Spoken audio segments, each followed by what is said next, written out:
We're cutting you loose. Your company card is canceled. Figure out how to get home yourself. You're done.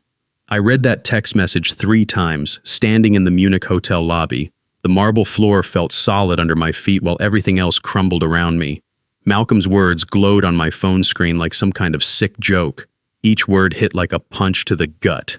I didn't throw my phone. I didn't curse out loud. I just stood there while people walked past me speaking German, dragging their luggage, living their normal lives while mine fell apart. My name is Howard Bennett. I'm 55 years old, Navy veteran with 20 years at Apex Manufacturing Corp. Got a daughter, Sarah, who's 18 and heading to medical school next year. Her mother passed from cancer 10 years ago, so it's been just us two ever since. That text message meant everything I'd worked for was gone. Sarah's medical school fund, my pension that was supposed to vest in 2 years, the health insurance I desperately needed at my age. All of it gone with one text. Let me back up and tell you how I ended up 4,000 miles from home, holding $60 and a pink slip delivered by smartphone. I started at Apex right after I got out of the Navy. They manufacture heavy industrial equipment, the kind of steel and machinery that goes into skyscrapers and major bridges. I wasn't some paper pusher. I was VP of International Procurement.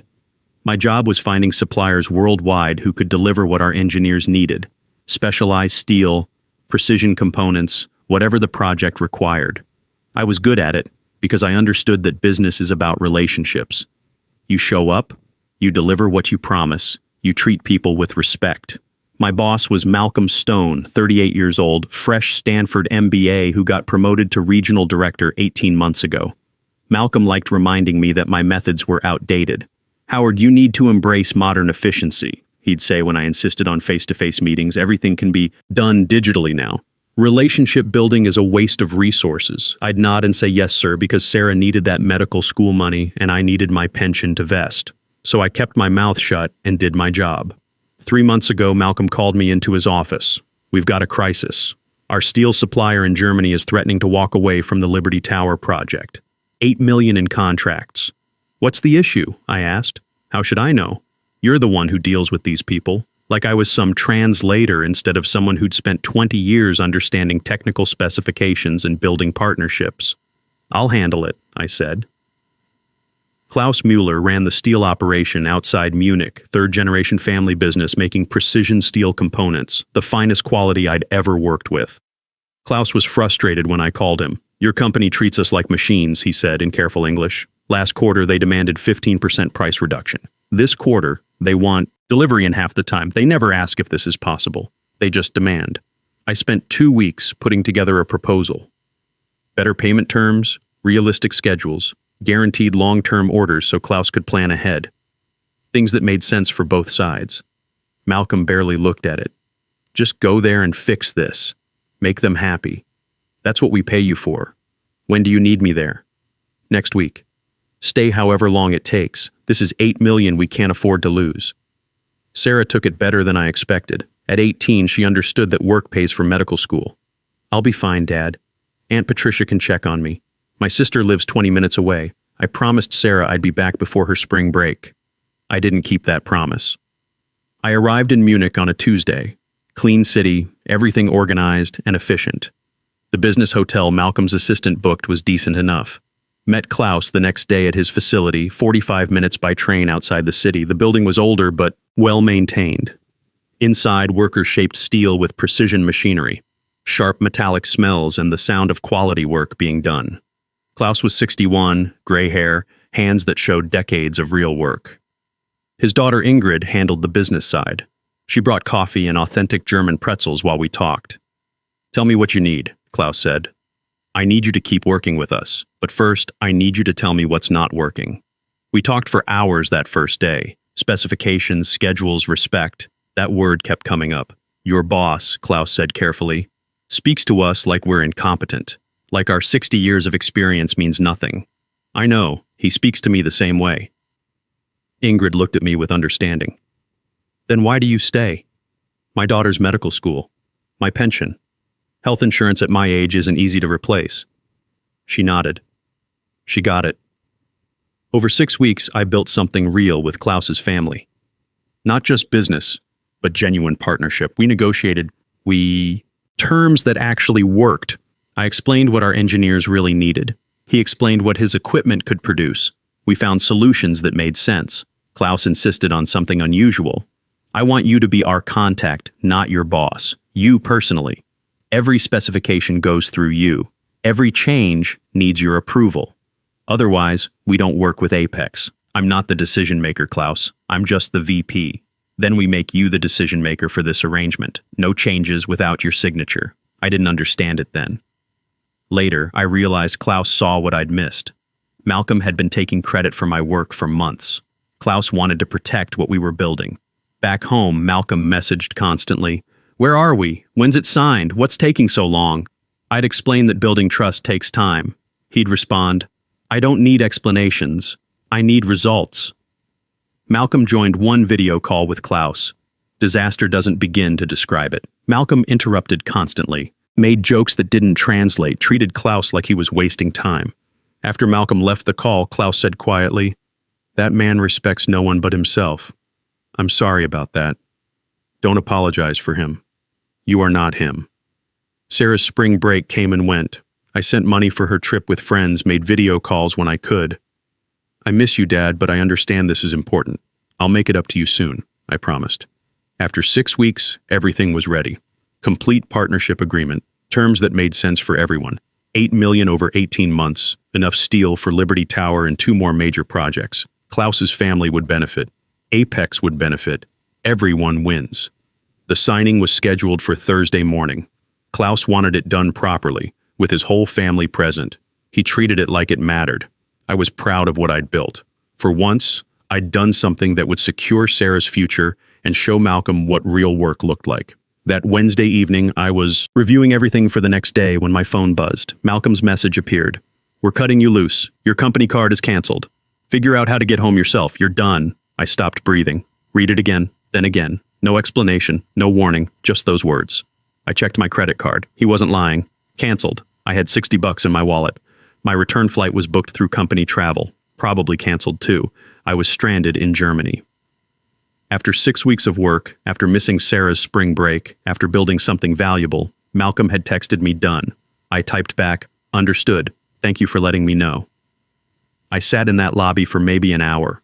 Hotel staff glanced over but didn't say anything. I kept thinking about Sarah, about explaining this to her, about how I'd pay for medical school now, about health insurance, about starting over at 55 in a market that worships youth. Then something clicked. Not anger exactly, something colder, more focused. I looked at my briefcase. Inside was the unsigned contract, the one worth $8 million, the one Klaus refused to sign with anyone except me, the one that would save Apex's biggest project of the year. I stood up, walked out of that hotel, found the train station, and rode back to Klaus's facility one last time. It was dark when I reached the workshop. Lights were still on. Klaus and Ingrid were finishing paperwork for tomorrow's signing. They looked surprised when I walked in. "Howard," Klaus said, "is everything all right?" They fired me. The words came out flat. Malcolm sent me a text this evening, said they're cutting me loose, canceled my company card, told me to find my own way home. Ingrid put her hand over her mouth. Klaus's face went hard. "After everything," he said quietly. "After 6 weeks. After you worked so hard." "Yes. Where are you staying tonight?" "The hotel. I have cash for maybe 2 more nights. Then I'll figure something out." Klaus exchanged a look with Ingrid. One of those family conversations without words. "The signing tomorrow," Klaus said. "What do you want to do?" That's when I realized something. Klaus wasn't asking if the signing would happen. He was asking what I wanted to happen. "What do you mean?" "This contract," he said, gesturing to the papers on his desk. "It's written with your name. You are the contact person. You approve everything. Apex must deal with you to get our steel. That's what we negotiated. But I don't work there anymore." "Exactly," Klaus said. "So why would I sign with them?" The weight of it hit me slowly. The contract wasn't just about me being the contact person. It was legally binding. Klaus had insisted on language that made me the required liaison for the entire partnership. Without me, no deal. They'll send someone else. They'll try to renegotiate. "Let them try," Klaus said. "I won't speak to them. My family won't speak to them. We built this relationship with you, not with that man who disrespects everyone." "But what about—" I started. Global Steel Solutions, Ingrid said quietly. That company that contacted us last month. They've been calling for almost a year, offering better terms, better respect for our work. We always said no because we had an understanding with Apex. But now Apex has broken that understanding. Klaus smiled. Wasn't a happy smile. Something sharper. You'd really walk away from 8 million? The money isn't walking away, Ingrid said. It's just walking to someone else. Someone who treats people properly. I felt something shift inside me. Something that had been tight for so long I'd forgotten it was there. There's something else, Klaus said. Global Steel asked us last month if we knew someone who could coordinate their international procurement, someone who understands specifications and suppliers, someone with connections worldwide. He paused. He meant me. I can't, I said automatically. I need to get home. I need to find another job. I need stable work. I can't take risks at 55. This isn't a risk, Ingrid said firmly. This is you taking what you've earned. You built this relationship. You did the work. Why should they benefit from it? I looked at the unsigned contract. 6 weeks of my life. 6 weeks away from Sarah. All those conversations, all those negotiations, all that trust I'd built. And Malcolm had texted me done. What would I need to do? I asked quietly. Klaus's expression softened. Tonight, nothing. Stay here. We have a guest room upstairs. Tomorrow morning, I'll call Global Steel. I'll tell them Apex is no longer an option. I'll introduce them to you. Then I'll call your old boss and tell him there will be no signing. He'll be furious. Good, Klaus said simply. I stayed in their guest room that night, small and clean with a bed that felt like luxury after weeks in budget hotels. Ingrid brought me soup and bread, sat with me while I ate. My grandfather used to say something, she told me. When someone shows you who they really are, believe them the first time. Your boss showed you who he is. Don't give him a second chance to prove it. I thought about that all night, about all the times Malcolm had shown me exactly who he was and how I'd ignored it because I was scared, because I thought I didn't have choices. But maybe Klaus was right. Maybe at 55, with 20 years of experience and relationships I'd built myself, maybe I had more choices than I thought. The next morning, Klaus made his calls. First, someone at Global Steel Solutions. Yes, this is Klaus from Mueller Precision Steel. We spoke last month about a partnership. Is that still something you're interested in? Good. I have someone you should meet. He's excellent. He's the reason Apex wanted to work with us. Now he's available. Then he called Malcolm. I sat there while he put the phone on speaker. My hands were steady, but my pulse was racing. Malcolm answered on the second ring. Klaus, finally. I've been trying to reach you. Are we all set for this morning? No, Klaus said. We're not all set. Silence. What do you mean? Malcolm's voice got harder. I mean, there will be no signing, no agreement. Mueller Precision Steel will not be working with Apex Manufacturing. Is this about money? Because we can negotiate. This is about respect, Klaus interrupted. Something you don't understand. Now wait a minute. I don't know what Howard told you, but he told me you fired him, Klaus said. After he spent 6 weeks here building something good. After he worked harder than anyone I've seen. You threw him away like he means nothing. That's an internal company matter, Malcolm said. His voice was tight now, controlled. It has nothing to do with our business arrangement. It has everything to do with it, Klaus said. Howard was our arrangement. We negotiated with him. We trust him. We don't trust you. So there is no arrangement. You can't do this. We have a verbal agreement. We have nothing, Klaus said. And now I'm going to work with Global Steel instead. They've been asking us for a year. We said no because we were loyal to Apex, but Apex wasn't loyal to the person who made this possible. So goodbye. Wait. Klaus hung up. I just stared at him. I started. Did you really? Yes, Klaus said calmly. I did. Now let's talk about your new job. Global Steel wanted to meet me that afternoon. Klaus arranged everything. They sent a car, an actual car with a driver. I'd been taking trains for 6 weeks. The Global Steel headquarters was in a better part of Munich. Newer building, professional atmosphere. I felt out of place walking in there wearing clothes I'd been rotating for weeks. The person who met me was Victoria Pierce, maybe 45. Sharp suit, direct manner. Klaus speaks very highly of you, she said after we shook hands. Tell me about yourself. I told her. Not the corporate version, the real version. About Sarah and medical school. About working at Apex for 20 years. About building relationships with suppliers because I actually cared about quality work. About being stranded yesterday and yet being here today. And yet you're here today, Victoria said. Not on a plane home. Why? Because Klaus made me realize something, I said. I'm good at what I do. Really good. And I'm tired of people who don't see that. Victoria smiled. Klaus said you negotiated an $8 million agreement. Is that accurate? Yes. Can you do that again for us? Yes, I said. And I meant it. Then let's talk about what you need. Salary, travel arrangements, flexible schedule because you have a daughter. All of it. Tell me what would make this work for you.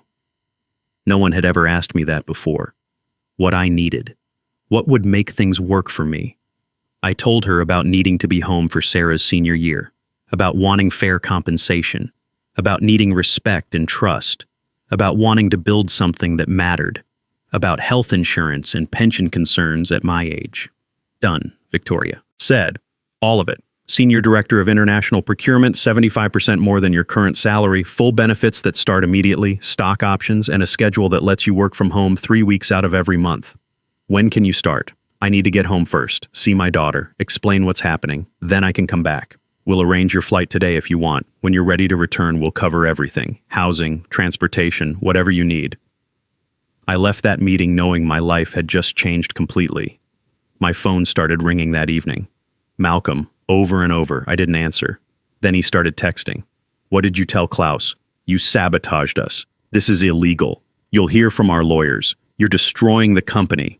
I deleted each message without reading them fully. Then he tried a different approach. Howard, please, let's talk about this. Maybe I was too harsh. We can work something out. Come back and we'll fix this. I blocked his number. The next morning, Klaus drove me to the airport himself. He'd paid for my ticket, wouldn't let me refuse. You earned this, he said at the departure gate. You earned respect. You earned trust. You earned a good job. Don't let anyone tell you otherwise. Thank you, I said. Those words couldn't hold everything I was feeling. Go see your daughter, he smiled. Then come back and help us build something better. The flight home was the longest 12 hours of my life.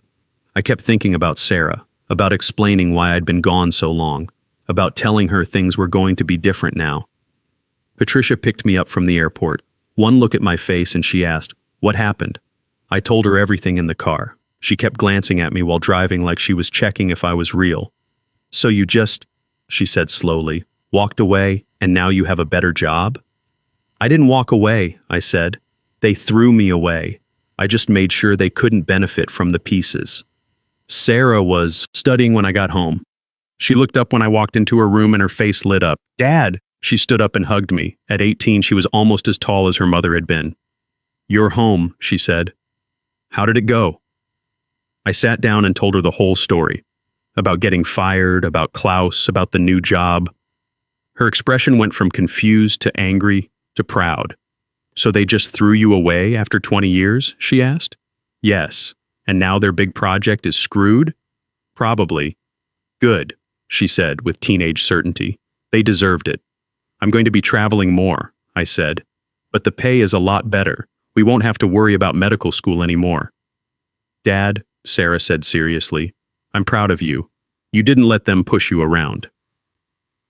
That weekend, Apex tried to reach me through other channels. Someone from HR sent an email. Malcolm would like to speak with you about reconsidering your position. We're prepared to offer increased compensation. I wrote back, I don't have a position to reconsider. I was terminated via text message while on company business overseas. Please don't contact me again. They tried twice more. Different people, same message. I ignored them all. 3 weeks later, I was back in Munich. This time, Global Steel arranged everything. Proper apartment near the city center, rental car, schedule that let me fly home every 2 weeks to see Sarah. Victoria met me on my first day. Welcome back, she said. Ready to build something? Yes, I said. The work was similar. Finding suppliers, negotiating terms, building partnerships. But everything else was different. When I had ideas, people listened. When I needed time off for Sarah's events, nobody made me feel guilty. When I did good work, they acknowledged it. I helped Global Steel secure not just steel from Klaus's family, but specialized components from suppliers in Italy, precision machinery from companies in Japan. Each connection I made was treated like it mattered because it did. Sarah adjusted, better than expected. Patricia says you have an important job now, she told me during one of my trips home.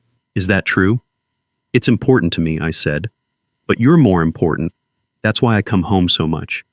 I like that you come home, she said simply. And I like those German cookies you bring me. 4 months after I started with Global Steel, their fall project launched. Major infrastructure expansion using materials I'd sourced. Everything came in on time, under budget, perfect specifications. The client was so impressed they immediately contracted Global Steel for 3 more projects. Victoria called me into her office after the numbers came in. Do you know what you've done? She asked. I just did my job, I said. You built us a reputation, she said. These relationships you've created, these suppliers who trust us because they trust you, that's not just a job, that's something rare. She offered me a promotion. Senior Director of Global Procurement, 85% more money than I'd ever made. At Apex, full benefits, stock options, guarantee that I could work remotely 3 weeks out of every month. Yes, I said before she could finish explaining. Meanwhile, Apex Manufacturing was collapsing. I didn't seek out this information. News travels in our industry. Without Klaus's steel, Apex couldn't complete the Liberty Tower project. They tried finding other suppliers, but nobody could match the specifications or timeline. The project fell behind schedule. The client started threatening penalties. Financially, they were bleeding. The Liberty Tower project was supposed to bring in $25 million. Instead, it brought losses, delays, angry clients, legal threats. Malcolm tried to save himself. He fired other people, restructured the division, made promises about fixing everything. But the damage was done. I heard through industry contacts that he tried to contact Klaus again. Offered more money, better terms, practically begged. Klaus told him, you had the best procurement director in the industry working for you. You texted him done and left him stranded overseas. Why would I trust anything you say? 8 months after that text message in the Munich hotel lobby, Apex Manufacturing filed for bankruptcy protection. Their parent company sold them off in pieces. Malcolm lost his job. When he tried to find work at other companies, nobody would hire him. Word travels fast in our industry about how you treat people. Last I heard, he was working at some small engineering firm nobody had heard of, making half his old salary. I didn't celebrate when I heard this. I just felt relieved. Relieved that I'd gotten out, that I'd found people who valued what I could do, that I'd built something real and good and mine. A year after everything happened, Global Steel opened their first U.S. office in Chicago. Victoria invited me to the opening. I brought Sarah with me. She wore a professional dress, looked like the future doctor she was going to become. Did you really help build all of this, Dad? Sarah asked, looking around. I helped connect good people, I said. The steelworkers in Germany, the manufacturers in Italy, the craftspeople around the world. I helped connect them with people who appreciate quality work. That's a lot of responsibility, she said. It is, I agreed. And I get paid well for it, which means medical school is covered. No debt, no worries. Her face lit up. Really? Really? Victoria found me near the end of the event. I'm glad you came, she said. This wouldn't exist without you. It would exist, I said. Maybe just with different suppliers. No, Victoria said firmly. Not like this. You built something special, Howard. These suppliers don't just work with us because we pay them. They work with us because they trust you. That's rare. That's valuable. That night, Sarah fell asleep on the plane home. Her head rested on my shoulder. I looked at her peaceful face and thought about everything that had changed. A year ago, I was standing in Munich hotel lobby, reading a text message that called me done. Stranded, scared, $60 in my wallet, no idea how to get home. Now I had a job that valued me, suppliers around the world who respected me, enough money to give Sarah the future she deserved, and most importantly, the knowledge that I'd never let anyone treat me that way again. Did I destroy Apex Manufacturing? No. Malcolm did that himself when he decided 20 years of loyalty meant nothing, when he threw away the person who'd built something valuable. I just refused to save him from his own choices. Klaus taught me something important in that workshop. When someone throws you away, don't climb back into their trash bin. Walk away and let them realize what they've lost. That's what I did. I walked away and built something better. Sarah is 19 now, thriving in her pre-med program with money in the bank. She knows the story. She knows her father was treated badly once, that he found a way to turn something terrible into something good. "You did the right thing, Dad," she told me last week. "You showed them what happens when you throw away good people. Sometimes you have to lose everything to discover what you're really worth. And sometimes the people who throw you away are doing you the biggest favor of your life. Your relationships and expertise belong to you, not your employer. When they discard you, they lose access to everything you've built, not just your labor. The corporate world may worship youth and efficiency, but clients and partners still choose to work with people they trust and respect over systems and algorithms." Don't pity me. My heart doesn't need your mercy. I can still stand on my own.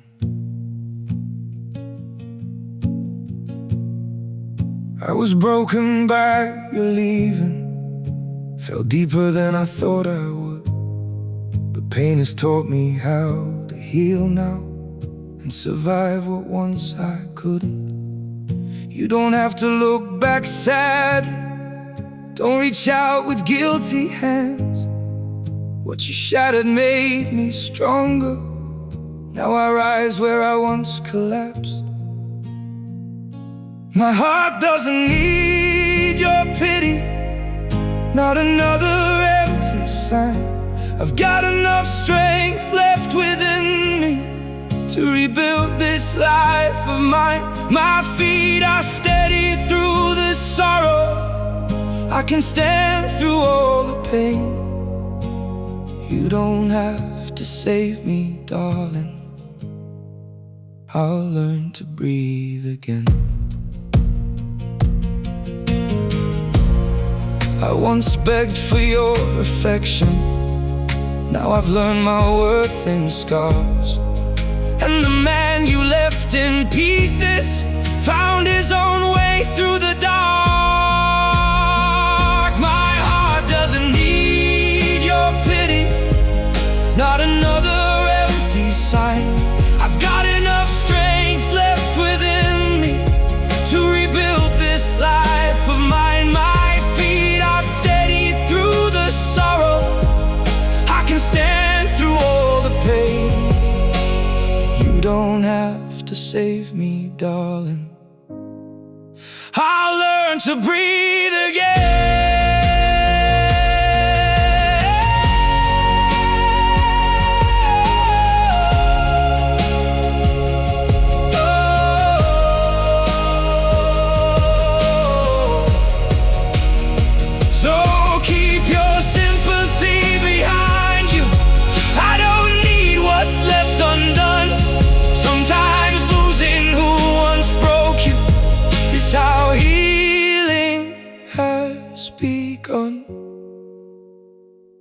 My heart doesn't need your pity, not another empty sign.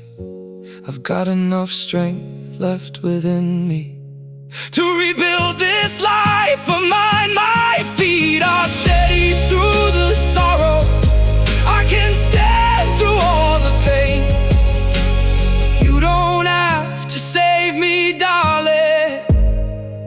I'll rise alone again.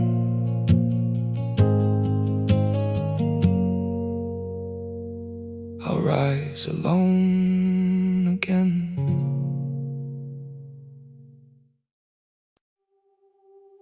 I'm freezing. I'm bleeding, slowly fading away. But don't worry, I'm fine.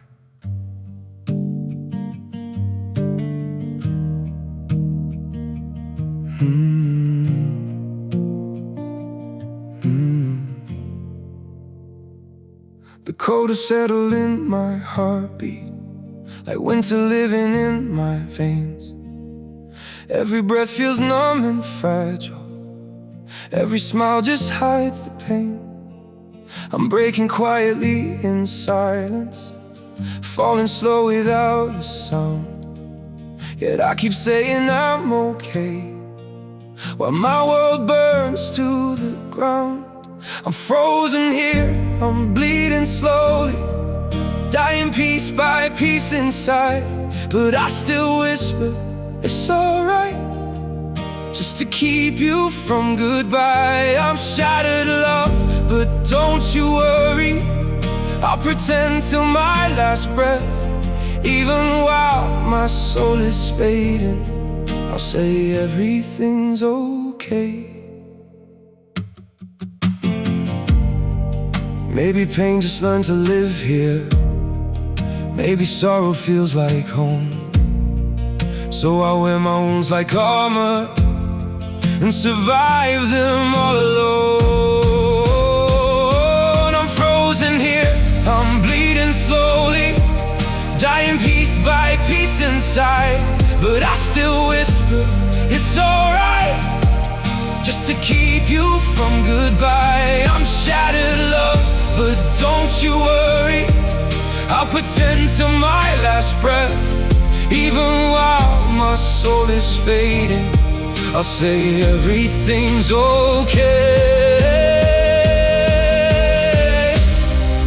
If you ever see me smiling, no, it's just my last defense. 'Cause sometimes love means hiding how much you're suffering. No, I'm frozen here, I'm bleeding slowly, dying piece by piece inside.